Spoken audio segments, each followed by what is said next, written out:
ഓം ശ്രീനാരായണ പരമഗുരവേ നമഃ.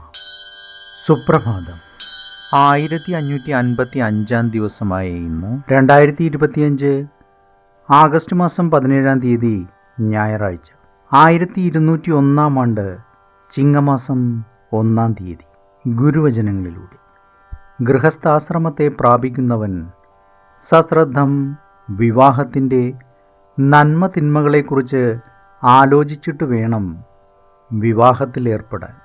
ശ്രീനാരായണ ഗുരുദേവൻ. ശ്രീ നടരാജ ഗുരു എഴുതിയ ഗുരുവരിൽ എന്ന പുസ്തകത്തിൽ ചെണ്ടമേളവും നിഗൂഢവചസ്സും എന്ന് വിവരിക്കുന്നതിൻ്റെ 1-ാം ഭാഗമാണ് ഇന്ന് അവതരിപ്പിക്കുന്നത്. ഗുരുവരളിലെ ജ്ഞാനരഹസ്യത്തെയും അതിൻ്റെ നിഗൂഢതയെയും നാം പഠിക്കേണ്ടത് അതിൻ്റെ സ്വാഭാവികമായ പശ്ചാത്തലത്തോട് ചേർത്ത് വെച്ച് വേണം.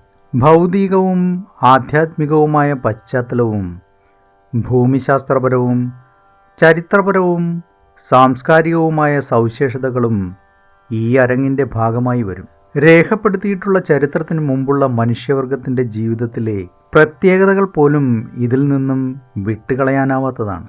വചനം തന്നെ കോലമാർന്നതിൻ്റെ മാതൃകയായി നാരായണ ഗുരുവിനെ ജീവിതത്തിൻ്റെ എല്ലാ മാനങ്ങളിലും പ്രസക്തിയുള്ളതായി കാണണമെന്നുണ്ടെങ്കിൽ ഒരംശവും വിട്ടുപോകാതെ ഈ അരങ്ങിനെ സമ്പൂർണ്ണമാക്കിയെടുക്കേണ്ടിയിരിക്കുന്നു. അതുകൊണ്ട് നമുക്ക് തിരികെ ആലുവാപ്പുഴയുടെ കരയ്ക്കുള്ള ആശ്രമവാടിയിലേക്ക് തന്നെ പോവുക. ഏവർക്കും നന്മ നിറഞ്ഞൊരു സുദിനമായിരിക്കട്ടെ എന്ന് ആശംസിച്ചുകൊണ്ട് നിർത്തുന്നു. നന്ദി, നമസ്കാരം. ഗുരുധർമ്മം ജയിക്കട്ടെ. ശബ്ദം നൽകിയത് സുജീഷ് മഹേശ്വരി.